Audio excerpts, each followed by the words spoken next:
was that the social safety net that we had would soon become overwhelmed by the level of demand that would be placed upon that. And even with the increased estimates of what we thought that demand would be, we saw it very quickly become very clear that the government's income support measures would need to be further enhanced. And so we came up with what has been, I think, and I think many others think, has been one of the key economic policies in its design that have protected Australian livelihoods and lives over the course of this past year. It was the combination of an enhanced social safety net, which was the COVID supplement, which was our first initiative to ensure that we strengthened the safety net upon which Australians would rely on. And then there was JobKeeper. JobKeeper, which effectively nationalised private sector payrolls to deliver a system of income support to a degree this country has never seen before in its history, and did so in a fair way, with the same payments to everybody that was affected, a very Australian way. And the combination of JobKeeper together with JobSeeker supplement ensured that Australians had the confidence and the certainty to move through what would have been the most uncertain period of their lives for most of them. Perhaps not Jane Malashak. I suspect she's seen some more uncertain times in her life, and that generation has. But for most of us, the most uncertain time in our lives. And those two measures came together to provide that emergency support. Now, we said it had to be targeted. We said it had to be time limited. There needed to be a clear path for how we would pursue this once the emergency situation had receded. At the end of next month, we will be in the position where JobKeeper expires, and we will be in the position where, under the legislation, the JobSeeker COVID supplement also expires. And the government has been working steadfastly as to the arrangements that will be in place after that point in time. Now, on Sunday, I said we had moved into a new chapter with the commencement of the vaccination program. I said that that would change how Australia was dealing with the pandemic. That is as true for the economic supports and other measures that have been in place as emergency measures, as it is indeed true for the many responses put in place on restrictions and things of that nature. And that will continue to change over the course of the year. But Sunday was a change day. Sunday was a day that Australia confidently moved into the next phase of how we fight this pandemic, and we battle to secure the livelihoods and lives of Australians. And so, as we come into that next chapter, and by the end of next month, we will be well into that, as tens of thousands, if not greater, will have been vaccinated by that point, and the National Cabinet will have met again, that we believed it was important that we show faith once again in our social safety net. What I mean by that is we are now confident that at the end of next month, that our social safety net can once again be able to provide the support it needs to Australians as we come out of the COVID-19 recession, for that social safety net to be there for them if they find themselves without work. But we've also formed the view that that base level of support that exists within our social safety net needs to be adjusted for the long term. So we are moving from short-term emergency measures to long-term arrangements now that people can rely on should they find themselves out of work. Now, we've still got a long way to go. We understand that. And that's why the Treasurer and I, on another occasion, will be making further announcements about what we'll be doing in other parts of the economy. But the truth is, the JobMaker hiring credit, that's in place. The tax cuts, they're in place. The instant expensing arrangements, they're in place. The bring forwards of infrastructure projects, they're in place. The economic recovery plan continues to roll out, but we change gears. And with that change of gears, what we are doing now is we are rebasing the JobSeeker payment to ensure that the long-term arrangements now are there for people to rely on should they find themselves out of work, and to get the support they need when they're out of work. And that will lead to an increase of $50 per fortnight in that base payment. But as I'm sure Anne will set out to you, That is, of course, not the only payment that people receive when they're on JobSeeker. There's Commonwealth rent assistance, there's energy supplements, there's a range of other payments which increase the amount that someone will receive on a fortnightly basis by more than $150 extra a fortnight because of those additional supports. That's our social safety net. We are now moving. I said every day would become more normal. Moving back to a normal safety net arrangement is part of that normalising process, but we're ensuring that it's set at a base that we believe is appropriate going forward. Now that puts the JobSeeker payment at 41.2% of the national minimum wage, which is commensurate with what it was during the time of the Howard government. It is true that this is the single largest increase in the JobSeeker payments since the mid-80s, year on year. That is true. But I think the more relevant feature to focus on is what it is as a percentage of the national minimum wage. And this brings it up from 37.5% up to 41.2%. And that is commensurate with where it sat during that period of the Howard government. Now, social security payments, welfare support, when people need it, is something we strongly believe in, and at a cost of some $9 billion over the forward estimates, including the cost between now and the end of this year. That is a contract with Australians and Australian taxpayers. Australian taxpayers believe in this system. I believe in this system, and they know it's important for people who really need it, and particularly now. Many people who may go onto this payment who have never been on it before in the months ahead, as there has been over the course of the last year. And what's important is the mutual obligation that we all have one to another in how our social safety net works.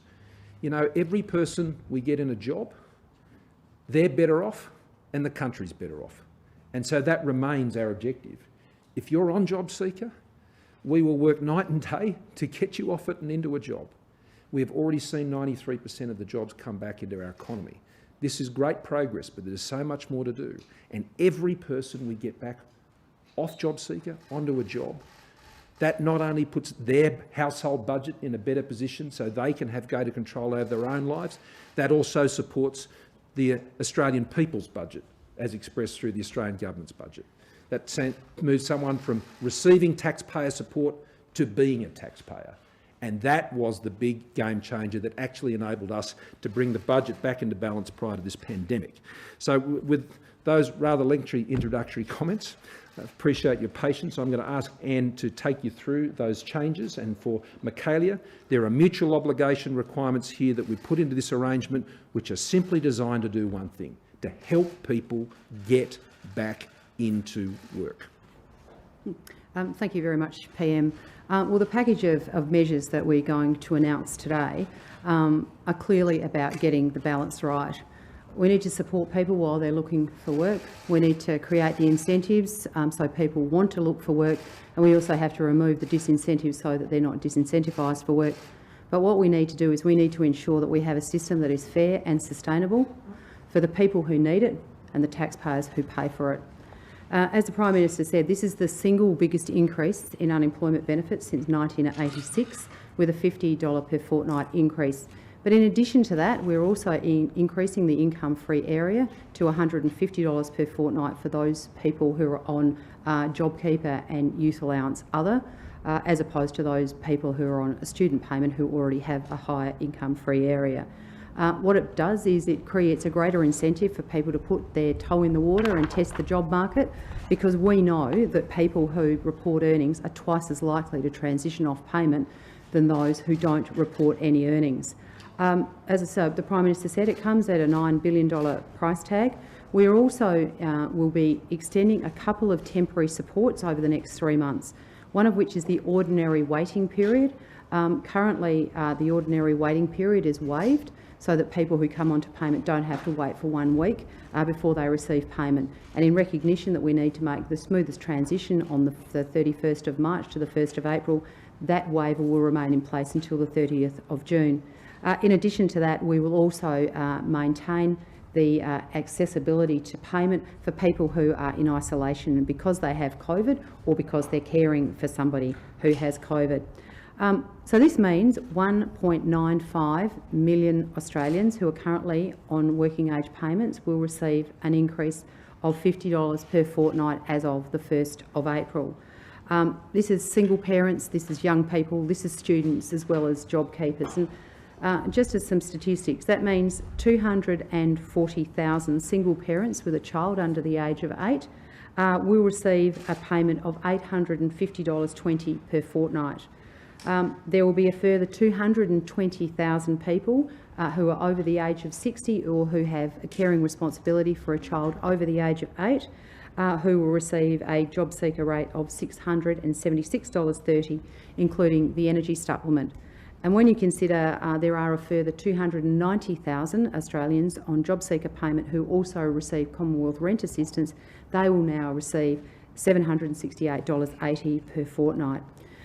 As I said, we want to make sure that people who are on payments experience firsthand the benefits of being on work by incentivising them to get back into the workforce. Certainly, there can be no doubt that this is the single largest extension or measure that we've put in place for those 1.95 million Australians who currently are on working age payments. And we've made sure that in doing this that we have balanced their support, incentive to work, and making sure that we have a sustainable welfare system into the future, so that not only today but into the future we'll have a system that can support people who need it. We will continue to make sure that our welfare system is targeted and comprehensive with a range of supports that recognise the individual needs of Australians who need our support at this time. Thank you. Michaelia. Thank you, Prime Minister, and thank you, Minister Ruston. And today the package we bring before you also entails a strengthening of mutual obligation requirements. As the Prime Minister has said, the best form of welfare is a job, and our commitment as a government is to do everything that we can to get people who are on welfare into a job. And as such, we are reinstating mutual obligation requirements, but we're also strengthening them. Last year, as a result of COVID-19, we did have to put a pause on mutual obligation requirements. But now in 2021, and in particular with 93% of the jobs lost during COVID returning to the economy, and with our focus on our post-pandemic economy, it's time to reinstate mutual obligation. What does that actually entail? In the first instance, there will be a requirement for job seekers to attend face-to-face appointments with their providers. They currently do not have to do that as a result of COVID-19. We're also going to increase the number of job searches a job seeker does per month. As a result of COVID, they were reduced to 8. We will progressively move that to 15 job searches a month, and then as of the 1st of July, 20 job searches a month, which is what it was before the pandemic hit. We will also, after 6 months of being on welfare, require people to enter into an intensive training stage. In other words, we're going to give them the best chance they can to do a short course to enhance their skills or to do some work experience. If they then do remain on welfare, that will give them an even better chance of getting a job. So this will now occur at 6 months. You often hear, though, employers saying, Joe applied for a job, he was qualified for the job, or she, and they said no. What we will be doing for employers is introducing an employer reporting line, so that if someone does apply for a job, they're offered the job and they're qualified for the job, but they say no, the employer will now be able to contact my department and report that person as failing to accept suitable employment. This will then mean that my department can follow up with that person, or alternatively, Job Active can follow up with that person to ascertain exactly why they said no to a suitable job. And in the event they do not have a valid reason, they will be breached for that. We will at the same time, though, be increasing the number of audits we do on our job providers. We need to ensure that our job providers are following up on our job seekers and ensuring that they are doing the right thing. Remember, this is all about getting people off welfare and into work. We currently undertake around 4% of the caseload by way of an audit. We will be increasing that to 10% of the caseload. We will also require all job seekers in Stream A Digital to now, prior to being able to get their welfare payment, to fill out their career profile. Currently, they don't have to do that. That type of information is instrumental in ensuring that we can properly match you, your skills and your career profile to a job in demand. This is all about acknowledging that if I am receiving welfare, I have obligations to do everything I can to get into a job. But this is also the government's commitment to all Australians. The best form of welfare is a job, and we will do everything that we can to move people from welfare into work. Kalia, so our social safety net is a social contract. It's a contract between the government and Australians, but it's also a contract between Australians. And what you've heard just announced today is about getting the balance of that right. Prime Minister, even the best plans need a stable government to implement it. Is your government stable? What assurances have you sought or received from Craig Kelly? And what is your plan with the Speaker of the House of Reps? There are no changes that are required as a result of the announcement you've heard earlier today, and you've heard that directly from the member for Hughes.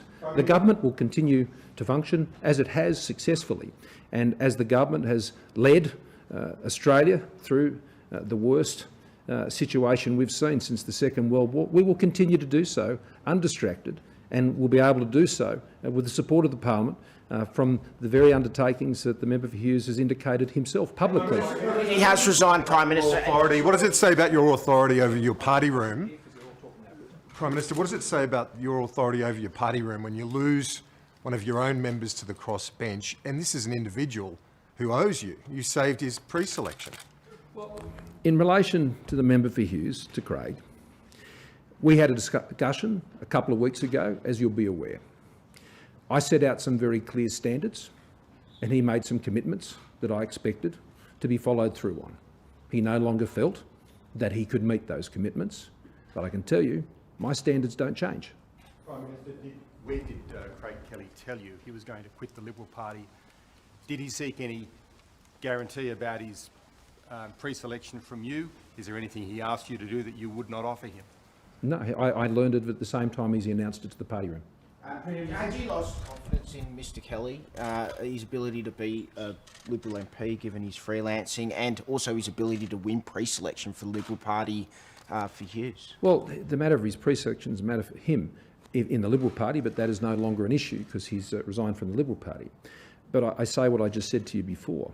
I set out very clear expectations on a range of matters that I expected Craig to follow through on. He'd given me a number of commitments in relation to that.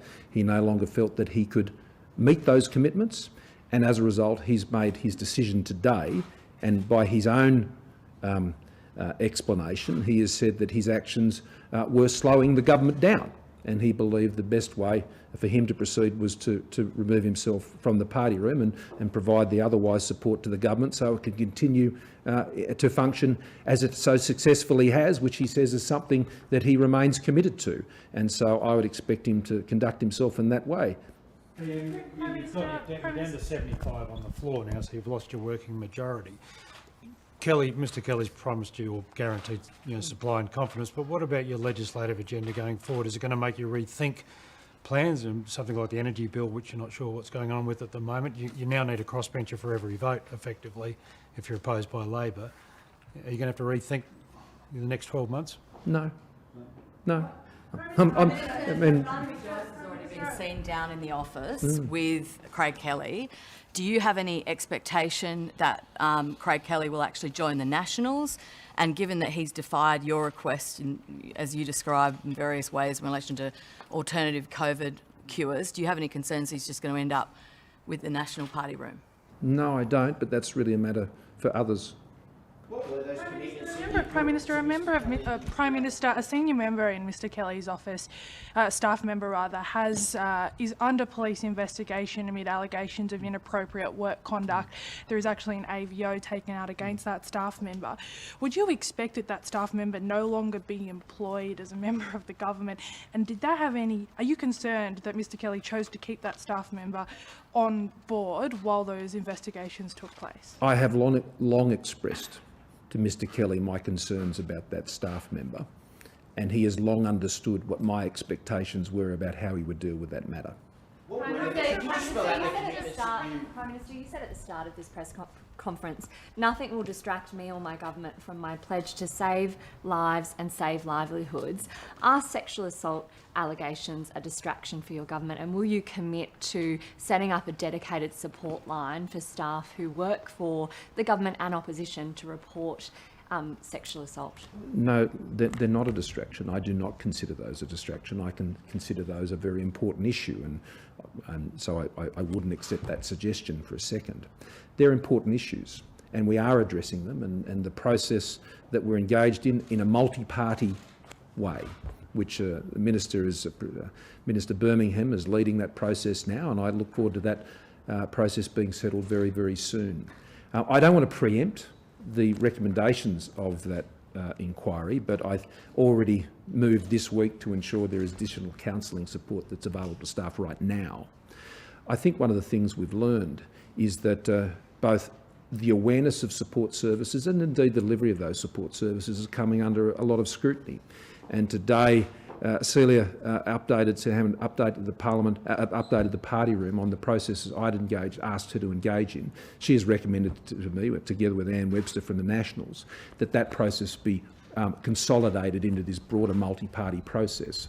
And I agree with that, and our leadership agreed with that today. And so I think that will mean that process, is the single process for dealing and allowing staff and others, former staff and others, to engage with the process finally agreed between all the parties. So I consider it a serious issue. I consider it a significant issue. It's something we have to deal with, and I am dealing with, but it also won't be dealt with at the expense of what Australians expect me to do with each other each and every day. And so the two will be done. Prime Minister, what's the timeframe that you're considering for this independent inquiry that Simon Birmingham is setting up? Are you going to commit to making public the findings before an election is called, and will there be an interim report so that staff know that progress is being made on this issue? Well, most of the answer to those questions are what is being discussed amongst the party leaders and together with Simon now, so I can't really preempt what they will agree and what they'll put forward, but it'd be my expectation that certainly any report of that body would be made public. That would be my expectation, and when it would be completed by, I would hope that they could proceed as quickly as possible, but as thoroughly as possible, and I would hope that would be a reasonable time frame, and I would expect that to be well in advance of the next election. So that would be my hope and expectation, and I suspect that view would be shared by the other party leaders representing the many parties that are in our parliament. Follow up on that, PM. A follow up on that question. What about the Phil Gaetjens review into your own office? Will that be made public? If not, why not?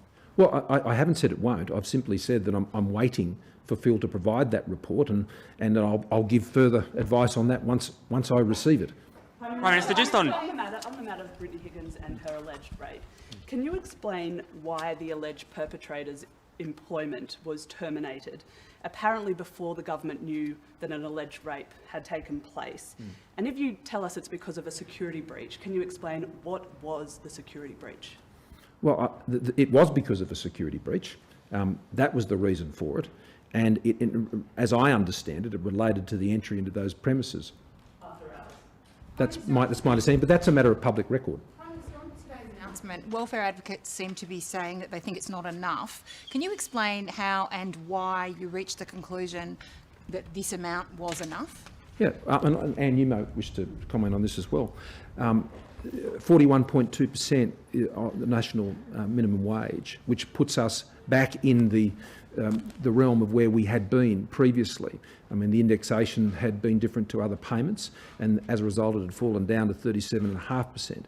We had obviously taken advice about the level of the payment, and this puts it back, comfortably within the middle of the range that had previously been in place. Now, I have no doubt that whatever rate you set the payment, there will always be suggestions by some that it should be more. There'll be some who'll suggest it should be less.